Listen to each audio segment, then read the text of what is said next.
I'm a little tired, but I'm here.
That was pretty cool. Yeah.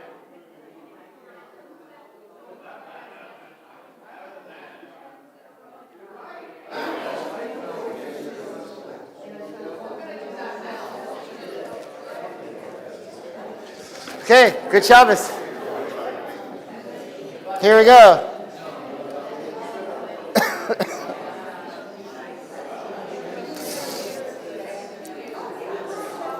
V'shamru b'nei Yisrael et ha-Shabbat לעשות את השבת לדורתם ברית עולם, ושמרו בני ישראל את השבת, לעשות את השבת לדורתם ברית עולם.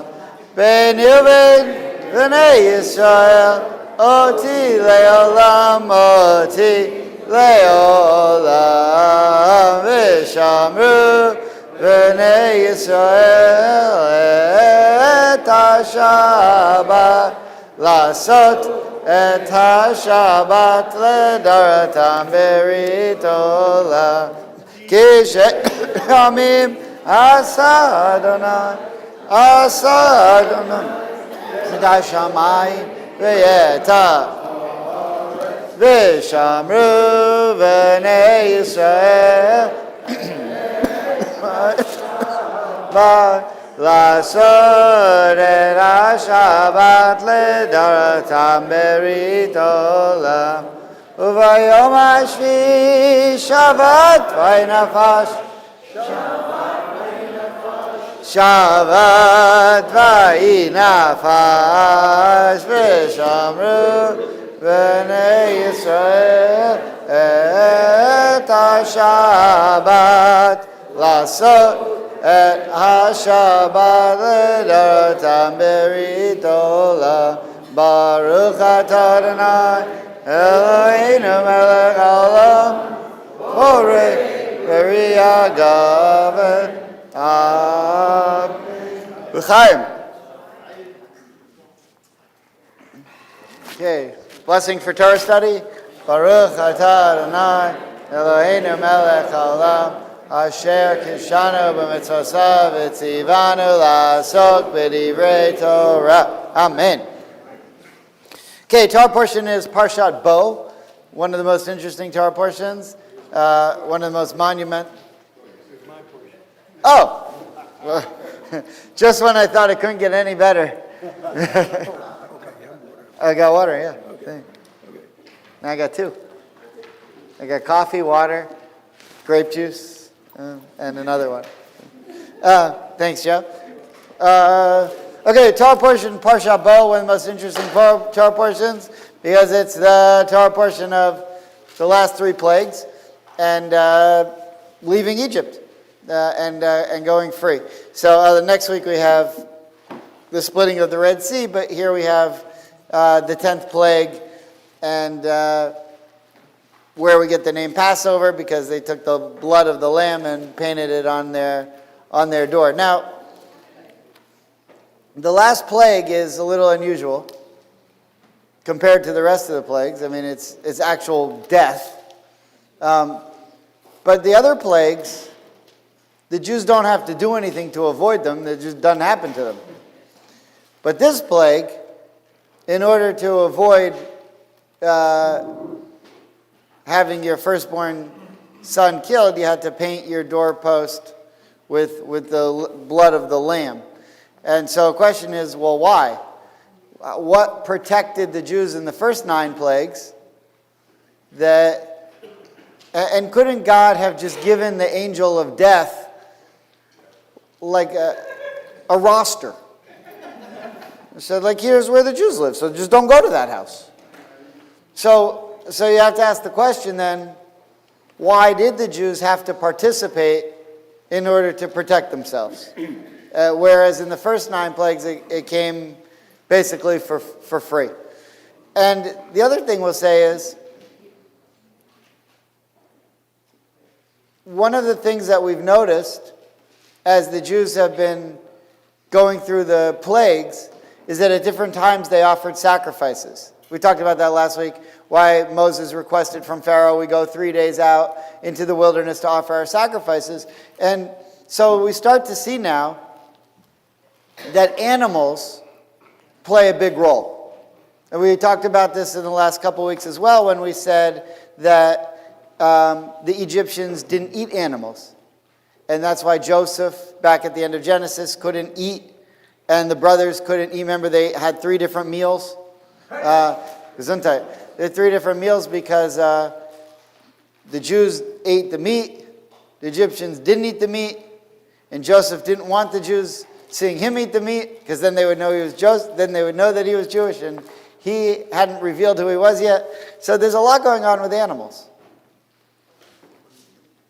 And we also saw that Moses said, we want to go out into the wilderness. Why did they want to go out in the wilderness to offer the animals? Why not just offer the animals right there in Egypt? Because the other Egyptians would hate them. Because the Egyptians would, and Moses actually says that in the Torah, they'll cast stones at us, they'll want to kill us because we're sacrificing their deities. However, here, during the 10th plague, when they sacrifice the lambs to get the blood, they do it there, right there in Egypt.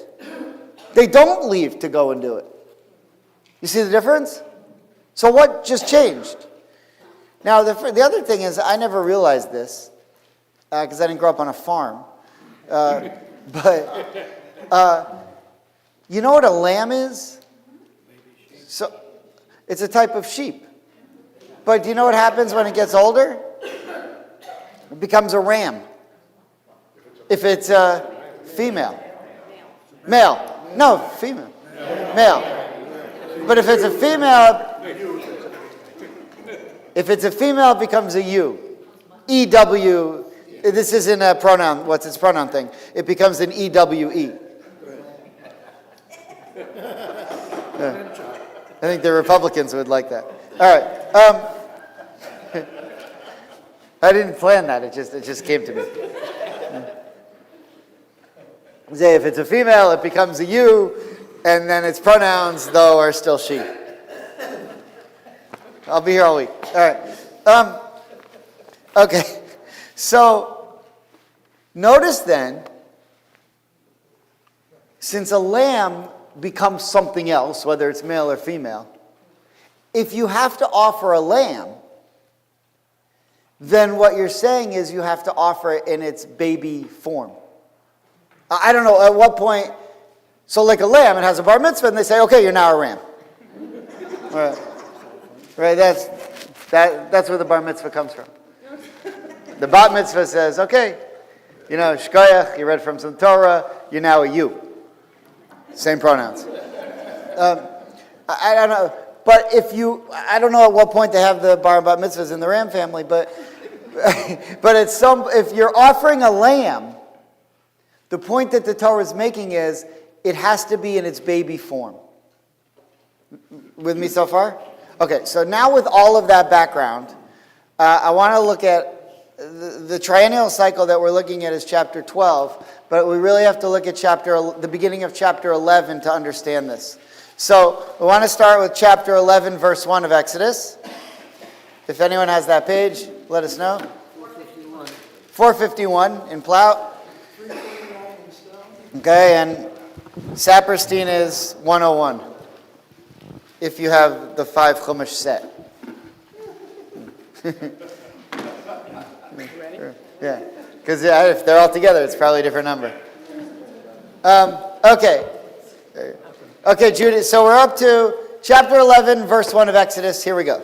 And the Lord said to Moses, I will bring but one more plague upon Pharaoh and upon Egypt. After that he shall let you go from here. Indeed, when he lets you go, he will drive you out of here, one and all. Tell the people to borrow, each man from his neighbor and each woman from hers, objects of silver and gold. The Lord disposed the Egyptians favorably toward the people. Moreover, Moses himself was much esteemed in the land of Egypt, among Pharaoh's courtiers and among the people. Moses said, Thus says the Lord, toward midnight I will go forth among the Egyptians, and every firstborn in the land of Egypt shall die, from the firstborn of Pharaoh, who sits on his throne, to the firstborn of the slave girl who is behind the millstones, and all the firstborn of the cattle. And there shall be a loud cry in all the land of Egypt, such as has never been or ever will be again. But not a dog shall snarl at any of the Israelites, at man or beast, in order that you may know that the Lord makes a distinction between Egypt and Israel. Then all these courtiers of yours shall come down to me and bow low to me, saying, Depart, you and all the people who follow you. After that I will depart. And he left Pharaoh's presence in hot anger. Now the Lord said to Moses, Pharaoh will not heed you, in order that my marvels may be multiplied in the land of Egypt. Moses and Aaron had performed all these marvels before Pharaoh, but the Lord had stiffened the heart of Pharaoh so that he would not let the Israelites go from his land. Okay, there's a lot going on here, but is there one verse that you think here is so bizarre and so weird that you can't even understand why it's there? If you had to pick one verse out of all of that, like that exactly, very good. Which verse is that? 7. 7.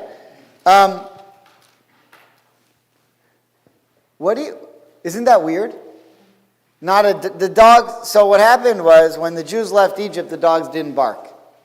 And later on, the dogs get rewarded, and there's extra meat around, and God says, throw it to the dogs. And Rashi tells you it's because they didn't bark when you left Egypt, so they get this extra reward, and that's why God loves dogs, and that's why we all love dogs. But I thought in the Talmud, they don't like dogs. Somebody told me there's all sorts of stuff in the Talmud about. Okay, so there are some problems halachically with having pets because you have to walk them on Shabbat, and there are some different things that make it tricky, and very few, like in the ultra-Orthodox world, nobody has dogs because there are some halachic issues. But in modern Orthodoxy, there's nothing wrong with dogs. Verse 10 where it says, the Lord stiffened the heart of Pharaoh. So it was not Pharaoh not letting him go, it was the Lord. Well, yeah, we did that last week. You remember what we said about that last week? He had passed the point of repentance. So even if he wanted to repent, God, even if he was going to, remember that's what we talked about last week? So God said, you could repent, but it's... But he stiffened his heart. He did an active Yeah. thing to make Pharaoh like a puppet, not let him. Oh, okay. Yeah, okay. But that's why. Because he said, even if you repent, you don't mean it.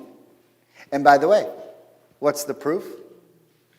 Even once the Jews left, he chased them down, right? And then God said, I've had enough, and he drowned them in the sea. Okay. Now, the dogs, though, is strange, and I have a great answer for it that I just learned this past week from a rabbi in Jerusalem, actually. But I will save that. I just want you to put that in the back of your mind, that when we read this chapter 11, there was this really weird verse about dogs. A very strange verse. But we can't understand the dogs until we get more into the lambs. So I just want to place that there, and we'll come back to it. But we're building on something. First the dogs, now the lambs. So let's go now to chapter 12 and pick up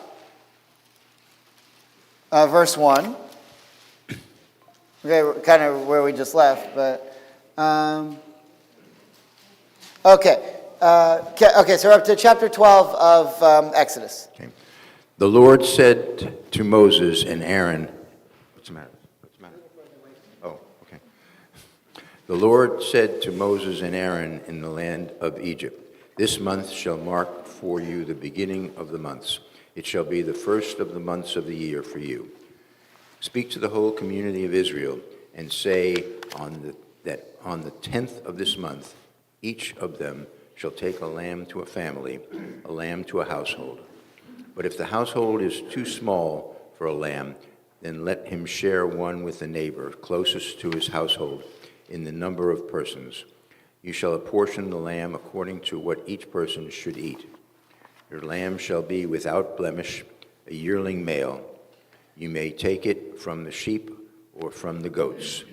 You shall keep watch over it until the 14th day of this month, and all the aggregate community of the Israelites shall slaughter it at twilight. Okay, so what you just saw there is the birth of the Passover Seder, right? You had to take a sheep. See, the problem is when you slaughter an animal for your sacrifice, you have to make sure for at least 3 days that it doesn't become impure somehow, that it doesn't get cut, that it doesn't get blemished. So starting already by the 10th of Nisan, so we're in the springtime, right? This is in the springtime. And the month that we're dealing with is the month of Nisan. And you take your animal already on the 10th of Nisan, and you slaughter it at night on the 14th of, the day of the 14th, which at night is now the 15th, because Passover starts on the 15th of Nisan. Why? Because that's going to be the day that they're going to leave. But they're now 5 days before they leave, they need to start getting their lambs ready. Okay? And that's why this is what the shank bone on the Seder plate represents. This is the Paschal offering. So now you're sending it. And so we say here, what is a lamb? A lamb is that sheep in its first year. Okay. So until it's has its... And they used to keep track of these things because they needed to know how old it was. Now, notice that it has to be a lamb. Or a goat. And notice that, hang on one sec. From verse 3 to, well, we said a few things. One is that we have to start this process in the springtime, in the month of Nisan on the 10th day. That's the first thing we said. Then we said every Jew has to do it. And if you can't afford to do it, you go to your neighbor's house. But what does that mean today? It means today every Jew has to go to a Seder. And what has to happen at that Seder? Every Jew has to take at least one bite of meat. So if you're vegetarian, you really... Yeah.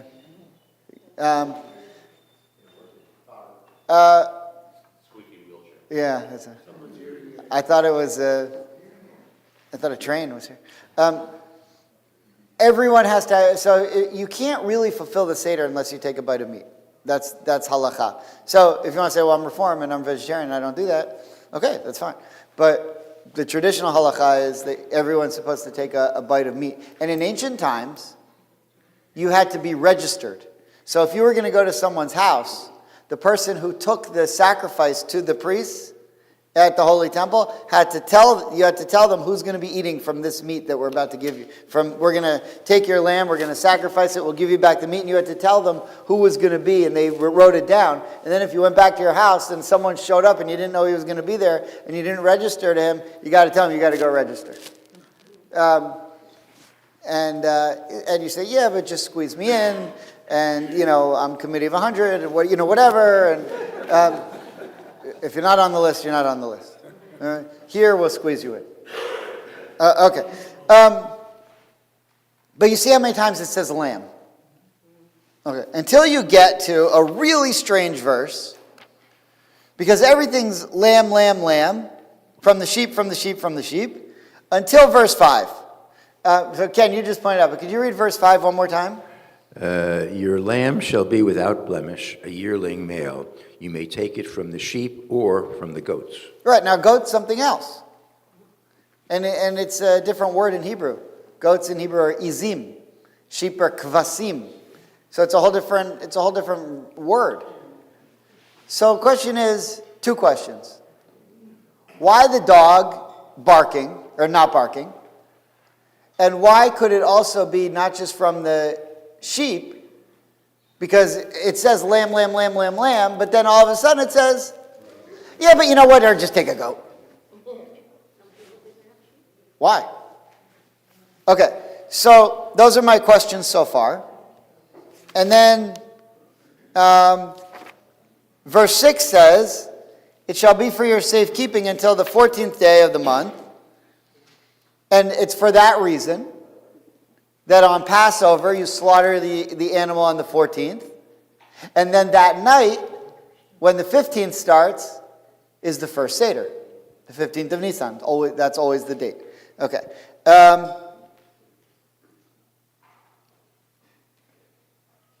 So then here's what you ever come across someone who thinks they're funny when they say, like if someone says, when's the Rosh Hashanah this year? And when you say that, you mean, is it in early September, is it in late September, is it in early October? And someone who's so hilarious and such an expert in Jewish law says, it's on the first day of Rosh Hashanah. It's the first day of Tishrei. When's Rosh Hashanah this year? The first day of Tishrei. And it's so hilarious because you meant when is it, because it fluctuates, is it what time of year? But they're telling you I go according to the Jewish calendar, so I always know. So whenever, same thing with Pesach. It's Pesach early or late this year, and someone's so funny and they say, it's on the 15th day of Nisan. So if anyone ever does that to you, here's what you do. You say to them, what's today's date? And they'll say it's January 24th. No. You go by the Hebrew date. What's today's date in Hebrew? There's no chance that they'll even know what month it is in Hebrew. And then you say, I thought you go by the Hebrew date. All right, so, now listen, you think that sounds stupid now, but as soon as you get the chance to do it, you're going to love it. You're gonna say, oh my gosh, this is going to be great. Trust me, you're going to enjoy it. Yeah, well, I know that, but we were in Israel on Rosh Chodesh. So I saw someone say, how's your Shvat going? Because it started like an hour before. He said, so far, so good.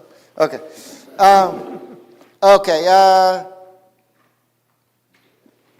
On the sheet, I want to focus on verse 3 for a second. So just go back to verse 3. Just read it one more time. Verse 3 said, speak to the entire assembly of Israel, saying, on the 10th of this month they shall take for themselves, each man, a lamb or a kid for a father's house, and a lamb or a kid for each household. Okay, now Nachmanides, commenting on verse 3, says, Ed, would you mind reading the Ramban? Sure. They shall take to them every man a lamb according to their father's houses. The reason for this commandment is that the constellation of Aries, the ram, is at the height of its power in the month of Nisan, it being the sign of the zodiac which ascends the heavens. Okay. Does that sound weird? Why? It's astrology. Jews don't care about that, except when we do. Sometimes we do. But who cared about it? The Egyptians. So for the Egyptians, if this is the month of the ram,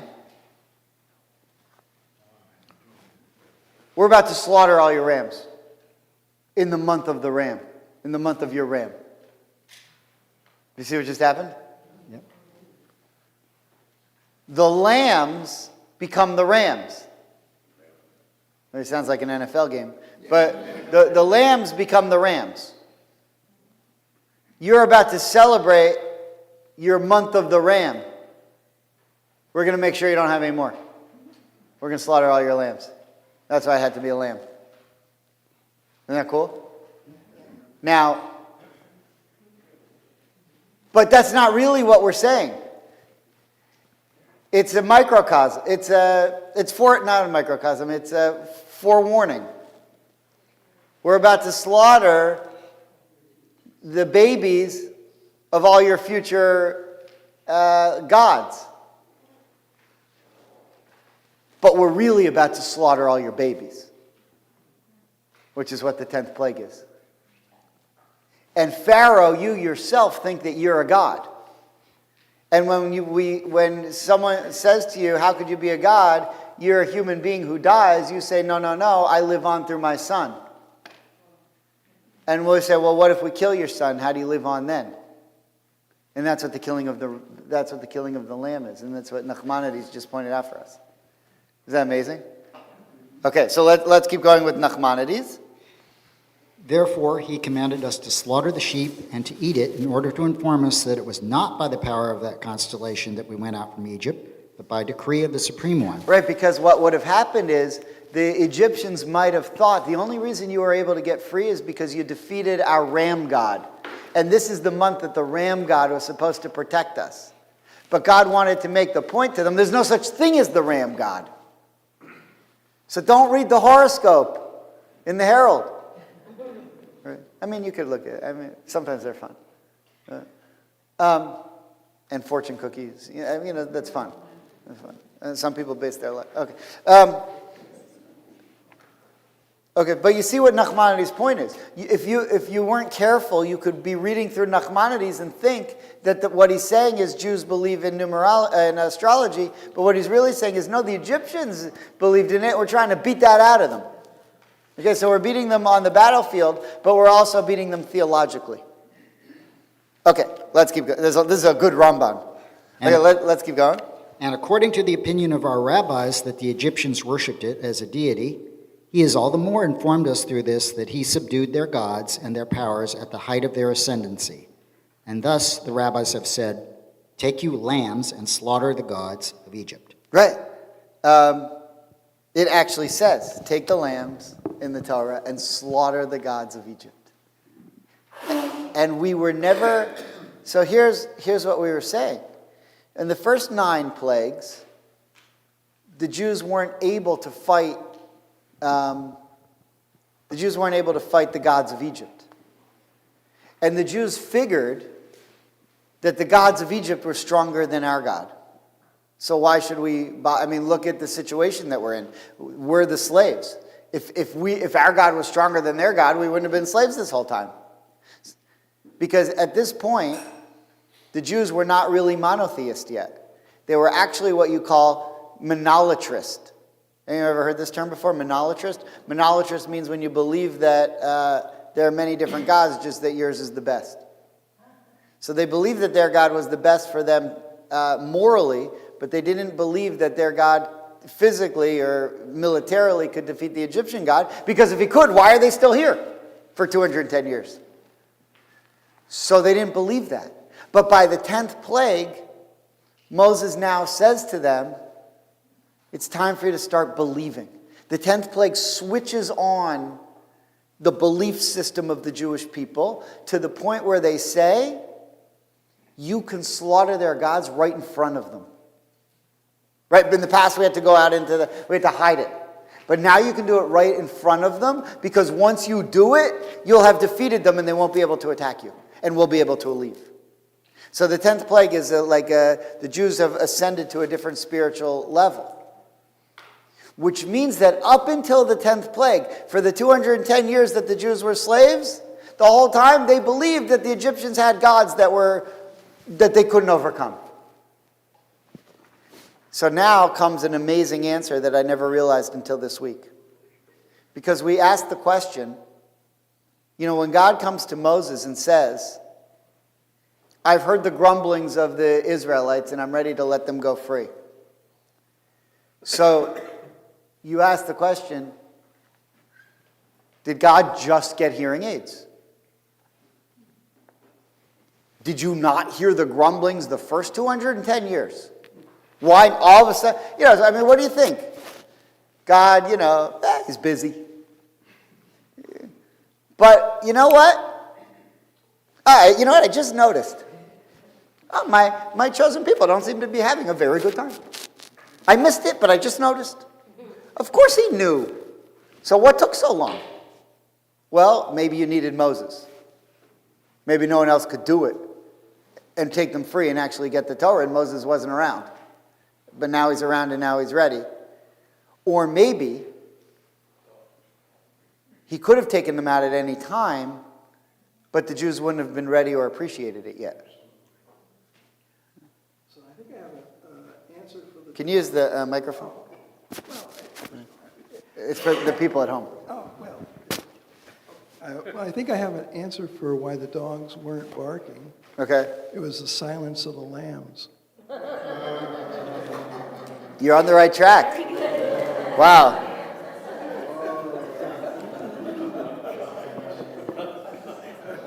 Boy.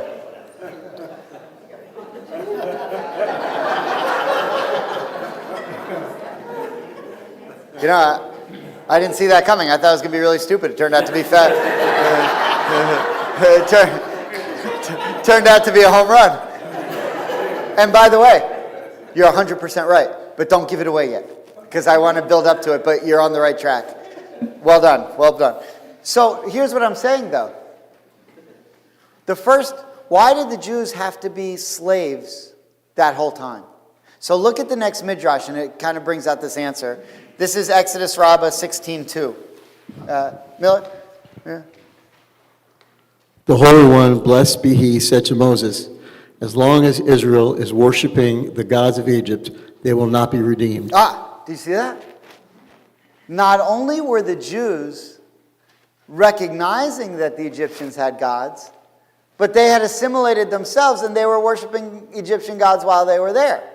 Remember what the Zohar says, that you remember God told Abraham the Jews are going to be slaves for 400 years, but they were only slaves for 210 years. And the reason they had to leave is because they had gotten so impure, and they had reached the 49th level of impurity, that if they had stayed in Egypt any longer, they would have reached the 50th level of impurity. And when you get to the 50th level of impurity, you're no longer recognizable as Jews. Okay, and so that God had to take them out early, and which is also why it took 49 days to get to Mount Sinai, because each day they were in the desert alone with God, they lowered one level of impurity, and so they traveled for 7 weeks, 49 days, which is why that's what Shavuot is. The word Shavuot means weeks. And then on the 50th day, the next day, they were totally pure because they got rid of each one of those days of impurity, and on the 50th day, they got the Torah. Because you can't get the Torah until you're totally pure. That's in the Zohar. But what we're saying is that at any given time, until the 10th plague, until they actually, what's the point of the lamb? What's the point of the blood in the 10th plague? Showing God that you believe that the Egyptian gods are worthless. And that even if we sacrifice them right here, there's nothing they can do to hurt us anymore. Even if we kill their gods right in front of us, right in front of them, there's nothing they can do to hurt us anymore because our God is now overtaking their God. And so we're going to slaughter their lambs so that they can't grow up to be rams in the month of the ram. To really, when the ram should have been the strongest, we're going to slaughter that lamb. We're going to put it on the doorposts. And only now do they show they've gone away from Egyptian gods, so only now could they have been redeemed. If theologically they were prepared to be redeemed after the first plague, they would have gone out after the first plague, or the second plague, or the third. But it wasn't until now that they truly believed that their God could overtake the Egyptian gods. Does that all make sense? Okay. Question? Bill? And so at this point now, they have the belief or the temerity to participate in destroying a God that they also prayed to. Exactly. And why would they do that? Because they're at the point where they believe it's not really a God. Because if they did believe it was really a God, in the month of the ram, they would have been too afraid to do it. Okay, so Miller, let's just finish the Midrash. Go and say to them that they should abandon their evil deeds and repudiate idol worship. That is what it is written. Draw and take for yourselves, Exodus 12:21, meaning draw your hands away from idol worship and take for yourselves lambs and slaughter the gods of Egypt and perform the rite of the paschal offering, as thereby the Holy One, blessed be He, will pass over you. That is, with stillness and pleasantness you will be saved. Isaiah 30:15. Right, so why did the Jews have to remain slaves all that time while they were worshiping idols? Because that's what the definition of slavery is someone who worships idols. What's the point of being free to worship God if you don't worship God? So God said, I'd be delighted to free them, but for what point? Because they'd be free to worship me. But worshiping me, the first commandment is there's no other gods. I'm the Lord your God, there are no other gods. So what's the point of taking them free to give them the 10 commandments if they're not going to do them? I mean, there's no point. And that's why idol worship is mental slavery. So God said if they're mentally slaves, there's a Bob Marley song about that. Redemption song. Okay, so anyway, don't worry about that. One more midrash from the Mechilta de Rebbe Yishmael. I'll just read it quickly. It says, the taking of the lamb on the 10th was so the Egyptians would see that their God was being slaughtered before their eyes and be unable to protest. It's the same idea, but these are ancient ideas in the midrash. Right? We knew this. Okay. Now, There was a section here, I forget where it is, that I wanted to show you.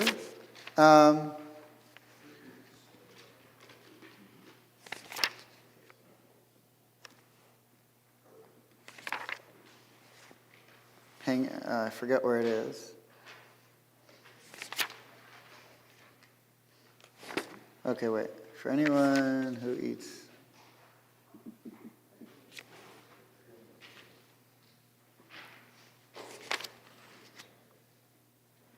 There's a verse that says, and I forget where it is.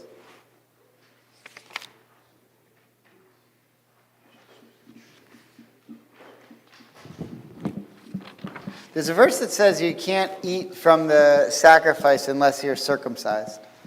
If you're for a male, if you're uncircumcised, you're not allowed to eat from it. I forget what. Do you know what verse it is? All right, I'll just look on ChatGPT then. If Paul doesn't. Hang on one second.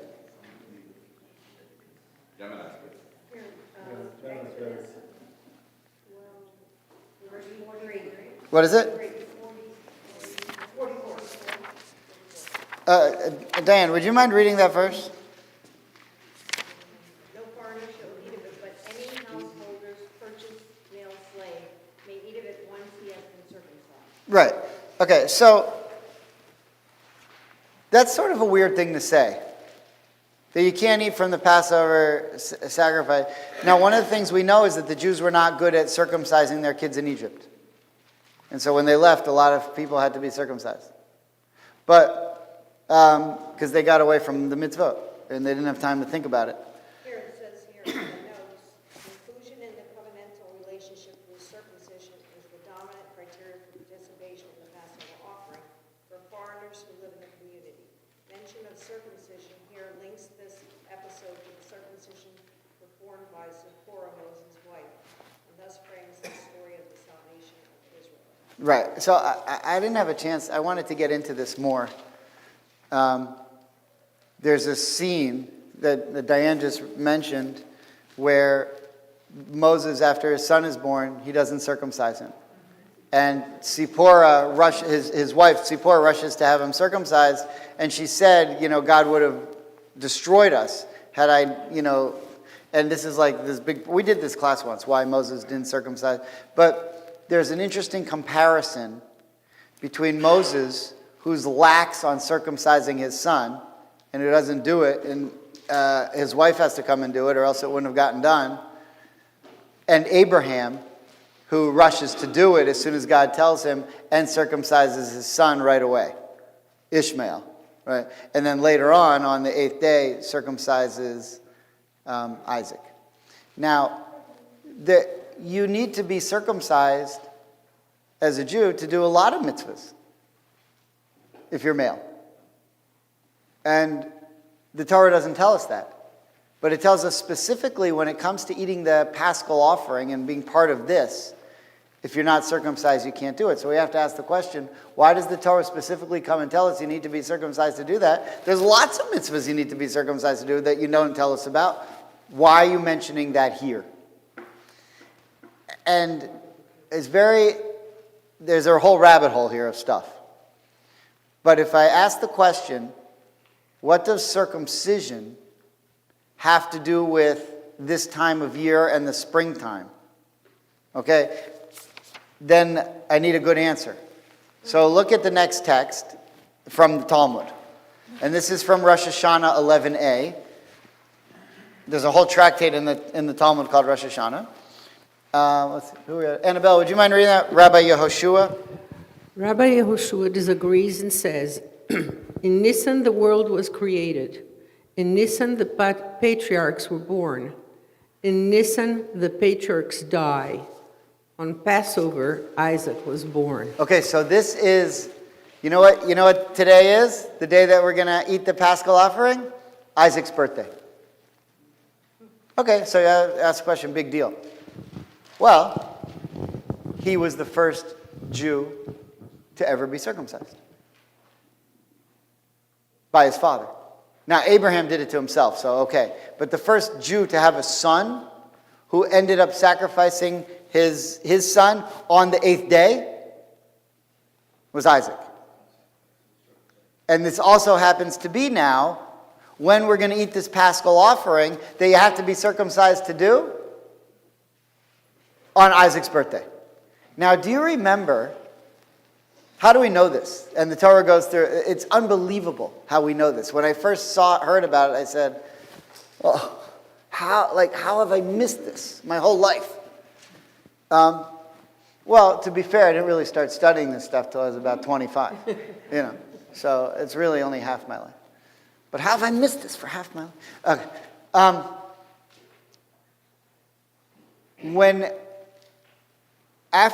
What happens is, the 3 angels come to Abraham and Sarah. And they say to Abraham and Sarah, next year at this time, you're going to have a baby. And that's Isaac. So that means next year at this time is the day that Abraham was circumcised. A year from then, 3 days later, he had 3 days to heal. Then the angels came and healed him. That day, the angels come and say, on this day next year, you're going to have a baby. And they did. It was Isaac. Okay, so how do we know, though, that his birthday was Passover? So then do you remember the angels go, and they go to Sodom, and they find Lot. And they have a meal with Lot. Anyone remember what they ate? Torah tells us. Torah tells us what they ate. What did they eat? Matzah. They ate matzah. The Torah tells us that Lot and the angels were eating matzah. Why did they eat matzah? Because it was Pesach. So we eat matzah because of what happened. They ate matzah because of what was going to happen. But either way, the commandment, one of the 613 commandments, is that from the 14th of Nisan at night, you're not allowed to eat bread. You need to eat matzah. That's one of the commandments. Well, the patriarchs and matriarchs were prophets, and they knew the commandments. So on that day, they used to eat matzah. So how do you know that Isaac was born? And that's the day the Torah tells us a year later he's going to be born on that day, the day they eat matzah. So we know Isaac was born on Pesach. It's amazing. Amazing. Okay. And the Talmud tells you right there that on 11a, on Passover, Isaac was born. And then, if you need proof, go on to the back of the page. Then one said, I'll return to you the next year, and your Sarah shall have a son. Sarah was listening at the entrance of the tent which was behind him. But that's the verse where he says, I'm going to be back next year, and you're going to have a son. And next year was that day, the day that they were eating the matzah. I never put that together. It's just incredible. But you don't need to put it together. You just need to read the Midrash. Okay, now, here's where I come back. We have 11 minutes, and we need to answer 2 questions. What's with the dogs and what's with the goats? Okay. So far what we've said is, and I'll tell you, in most congregations, if you just got this, Dayenu, right? Right? I could do this class in 50 minutes and, be a B+ and it'd be fine. But what have we said that's profound? Was that the Jews had to be slaves all this time to wean themselves off of idolatry. And it was only in that last, even once the plague started, it was only by the 10th plague that they were able to get to the point in their own minds where they said, even if these Egyptians do have gods, our God can beat them. And we'll prove that we're not afraid by slaughtering their lambs in the month of the ram right in front of them and paint it on our walls to show that we're not afraid. This is what it means to be a proud Jew, even in times like this. We'll take your blood and throw it on our door. Right.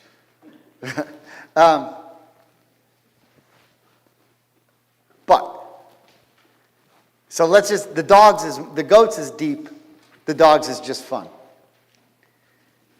Why?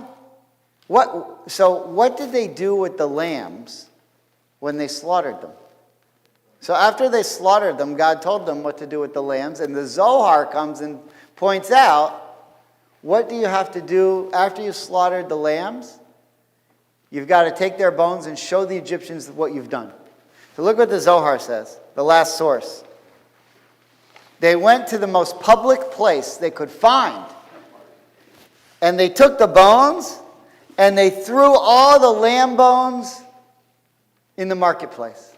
To rub it in the faces of the Egyptians, we just took your ram, your future rams in the ram's month, and we're telling you what the 10th plague is. You might want to think about letting us go, because if not, what we just did to the lambs, God's going to do to your kids. And we're taking the bones and we're throwing it in the most public place in the marketplace so you can see what we've done. But who loves bones? Dogs.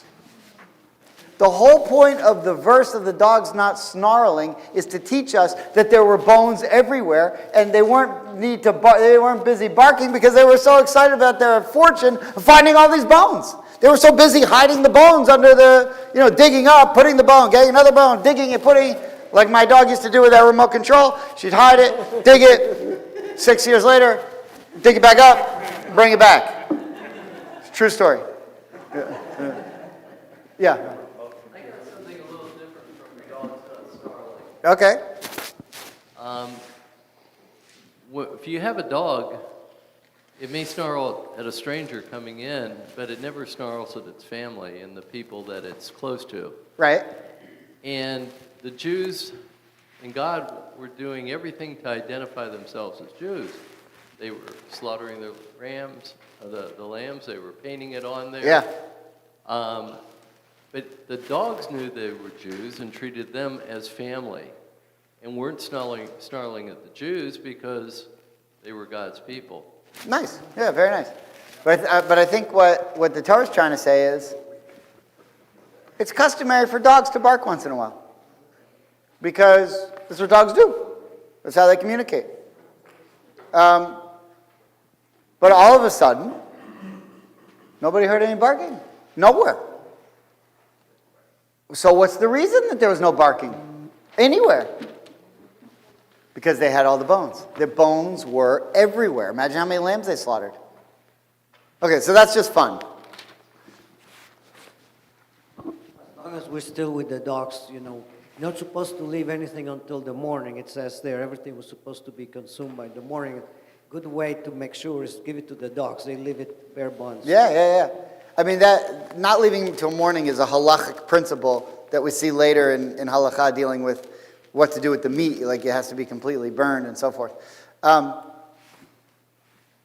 There's a lot more to this. It talks about why particularly it had to be roasted, and when you eat your lamb on Pesach, it has to be roasted. The Hebrew word is tzli. If it's not roasted, you can't use it for your Seder. So the reason why is because that's when you get the best smell. And they wanted the Egyptians to smell. They wanted to get every last, sense that the Jews had defeated their gods. And by the way, I heard one rabbi say, that's why we don't eat the ram. Because the ram roasted doesn't smell as good. Like, ram's not something you eat in restaurants. But lamb is. And it's because the smell is different. I don't know if that's true or not. I don't eat meat. But yeah, that's what they say. And it's also the ram meat is tougher and it's not as good. And the lamb meat is much tastier. So I don't know. I heard one rabbi explaining that. Now, the goats. So this whole thing is about the lamb, the lamb, the lamb.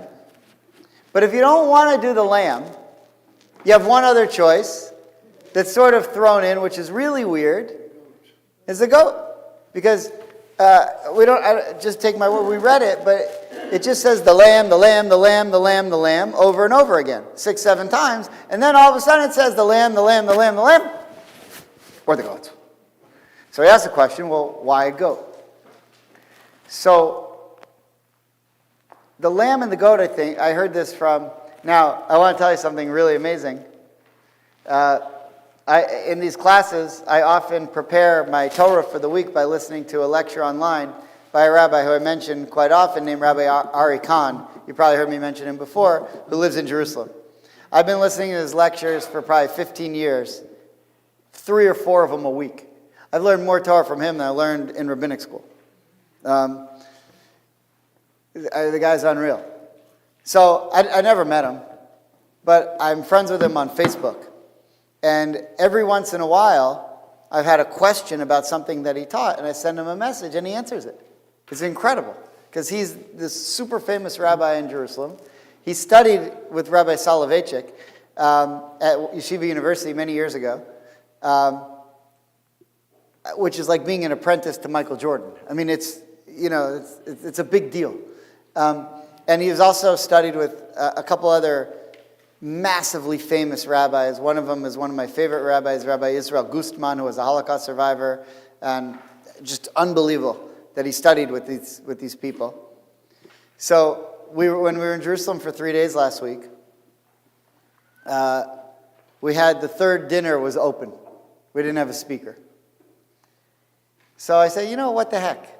So last week I sent him a message on Facebook. I said, listen, I'm coming with a very impressive group of rabbis.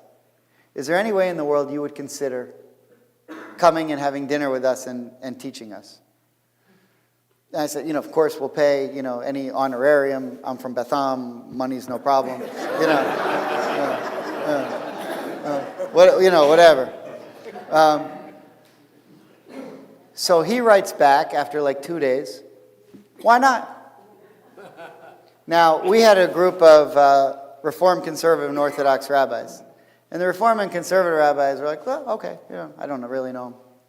The Orthodox rabbis, who all went to YU, were like, oh my God, like, really? You got him? I was like, yeah, we're good friends. Yeah. Of course.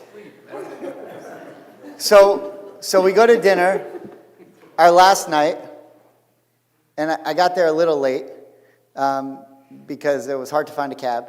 I was with 3 or 4 other rabbis. We were just coming from the foreign ministry to like downtown Jerusalem area, Yoel Solomon, which is near Ben Yehuda Street. And we went to this great restaurant called Piccolino. And I walk in, there he is. And I was like, I could not, I've probably read 10 of his books. I couldn't believe that he's sitting there. And we had dinner with him. And he's, sometimes I say, don't meet your heroes. Because he was the kindest, sweetest, humblest, sort of most compassionate, just amazing, brilliant. And as we're walking out, one of the Orthodox rabbis said, and he spoke to us and it was brilliant. And one of the Orthodox rabbis said to him, Rabbi, can you give me something about this week's portion? So he says, I've been thinking about the goats. And we're all like, what? He's like, and he's like, in the Torah it says you can bring your lambs, and then at the end it says, or your goats. And I was like, oh yeah, obviously, sure, yeah. I was like, really? But yeah, I was like, oh yeah, duh.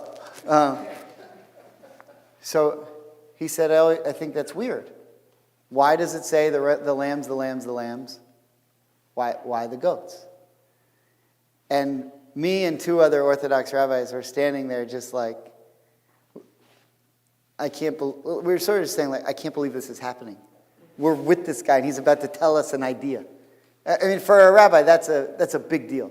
For a rabbi who appreciates this kind of stuff. And it was funny because the Orthodox, when he started talking, one of the Orthodox rabbis and I were like looking at each other like, can you believe this? It was that big a deal. And he says, the goats, you have to understand what the goats are. The lambs is fine. The lambs is rubbing it in the face of the Egyptians. We're destroying your gods, and our God's better than your God, and we have salvation. But what does the goat represent? And then he told us, and I thought, how could I have missed this?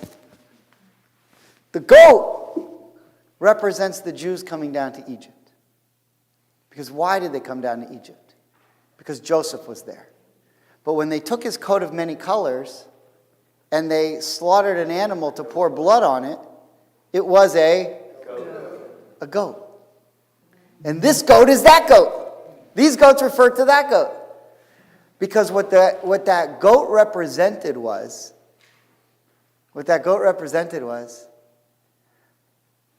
a fracture in the family of the Jews.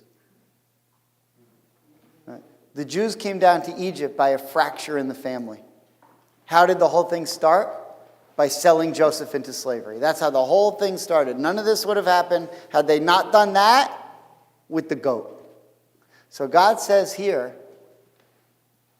the only way that you Jews are going to have salvation on Passover, the only way that you'll have salvation is not through defeating your enemies. It's through uniting with one another. So you can destroy the lamb, and that's great. You'll destroy Egypt.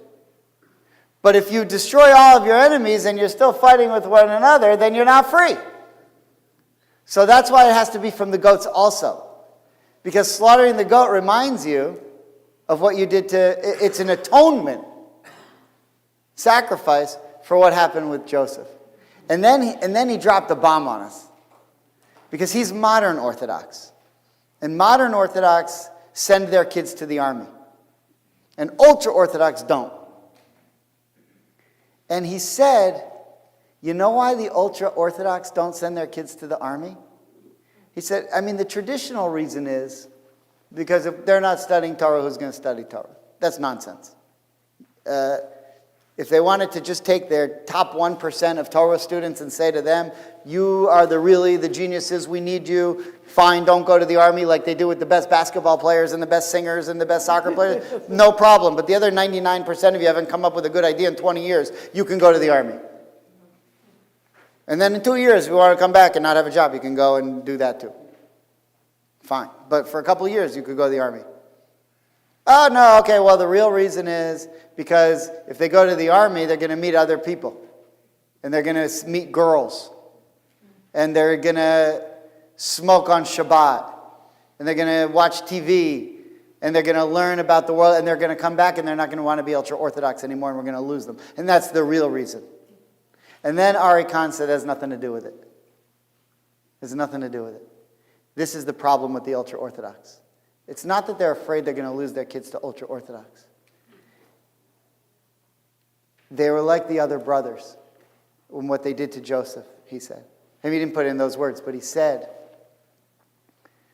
they don't see the rest of Israel as their family. And they're not going to war to defend someone else's family.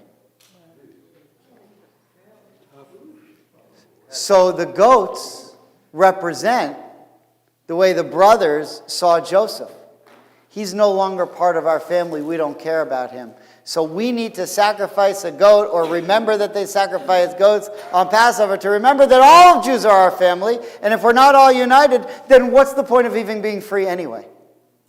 And that's the reason why it has to be from the lambs or the goats. And now you know about the dogs, the lambs, and the goats. Okay, Shabbat Shalom. Really good. So you're doing, what do you call it? Are you going to stay for,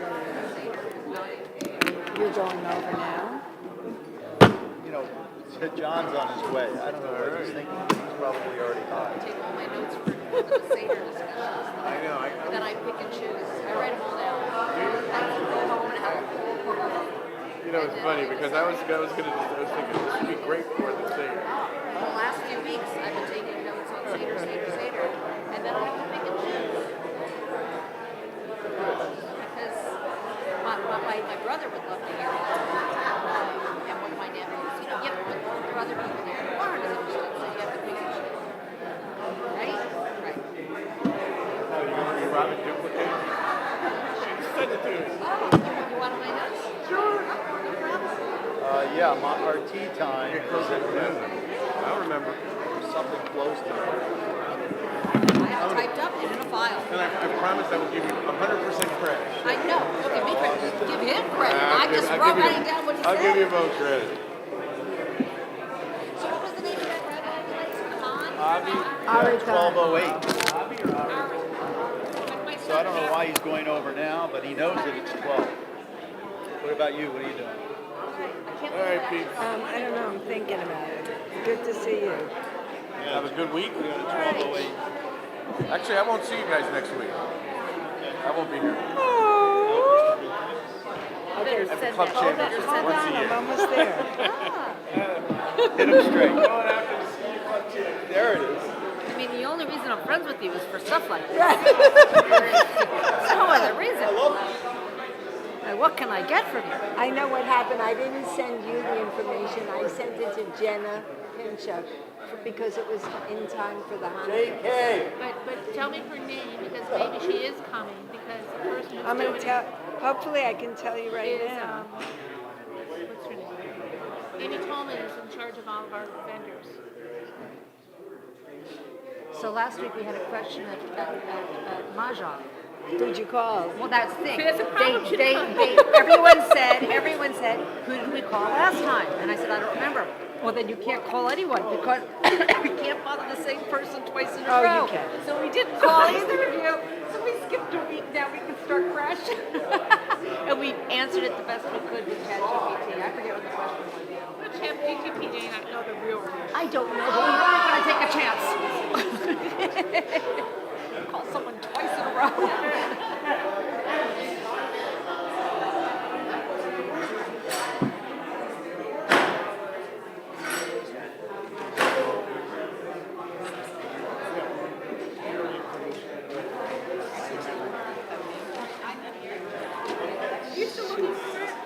No, I know exactly where it is, so I'm trying to go back to my payment.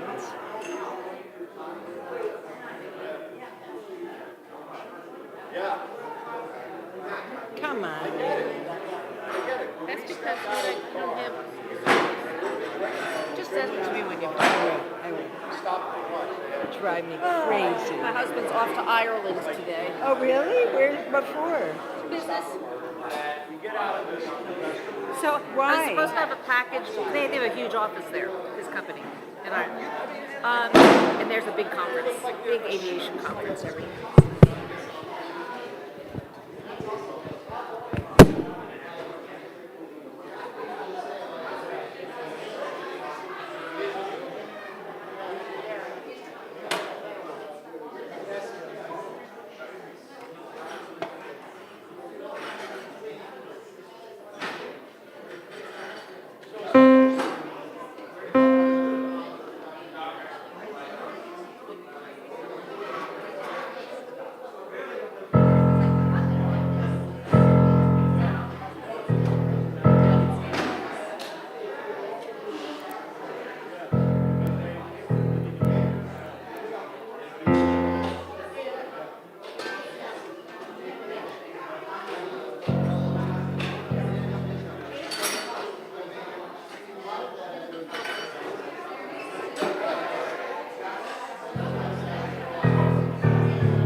yours. That is mine. Why do we need two music stands? Why do we need two music stands? We don't. Just one.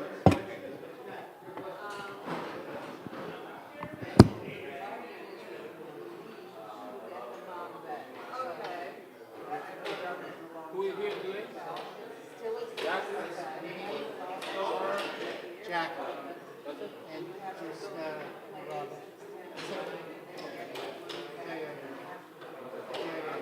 I think we're fine. Yeah, I think we're fine. Anyway,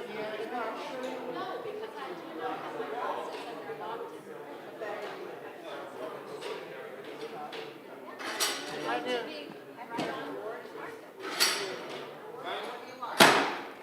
Can you make this higher? Sometimes I can't unloose it to make it tighter. Oh, here they are. Deanna.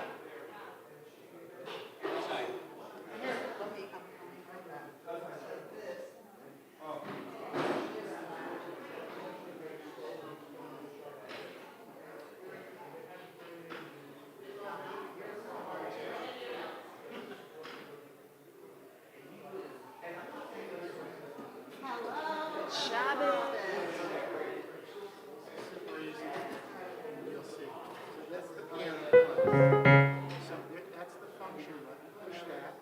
Is this function? And there's the down and up. Push one. Watch. Let's see. Push the down button once. Watch what happens. Down button. Okay, so let's talk about this again because I want That's to. how it goes. Go up. Pitch. That's how it is. So push Well, it let me again. have an update. Play. So pull out. Here's the thing. Move. That's it. Now you want to go back up. Function. Get out of function. So it's just these. That enables it. This makes it go up and down. That's it.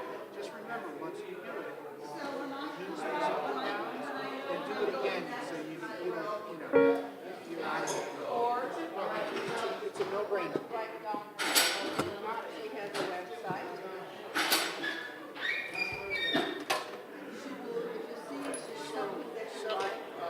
Semitone. So you would change your time to go from D How are you? down the whole step. White and black, whatever color. Every all like Minus two. and then we just told that like how amazing that was. So Okay, summer